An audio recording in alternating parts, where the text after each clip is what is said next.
ನಮ್ಮ ರಾಜ್ಯದಲ್ಲಿ ಕಳೆದ ಕೆಲವು ದಿನಗಳಿಂದ ಮೈಕ್ರೋ ಫೈನಾನ್ಸ್ ಹಾವಳಿ ಬಗ್ಗೆ ಸಾಕಷ್ಟು ಚರ್ಚೆ ಆಗ್ತಾ ಇದೆ. ಆತ್ಮಹತ್ಯೆಗಳನ್ನು ಕೂಡ ಮಾಡಿಕೊಂಡಿದ್ದಾರೆ. ಈ ಮೈಕ್ರೋ ಫೈನಾನ್ಸ್ ಹಾವಳಿ ಮತ್ತು ವಸೂಲಾತಿ ದೌರ್ಜನ್ಯ ನಡೀತಾ ಇದೆ. ಇದರ ವಿರುದ್ಧ ಭಯಭೀತರಾಗಿ ಹಣವನ್ನು ಮರುಪಾವತಿ ಮಾಡೋದಕ್ಕೆ ಸಾಧ್ಯ ಆಗದೇನೆ ಪ್ರಾಣವನ್ನು ಕಳ್ಕೊಳ್ತಾ ಇರ್ತಕ್ಕಂಥದ್ದು ನಾವು ನೋಡ್ತಾ ಇದ್ದೇವೆ.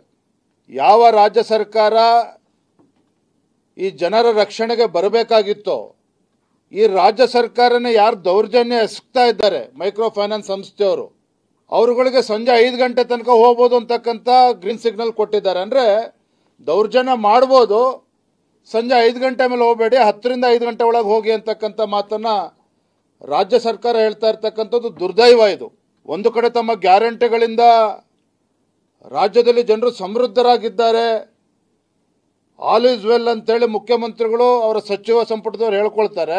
ಮತ್ತೊಂದು ಕಡೆ ಇವತ್ತು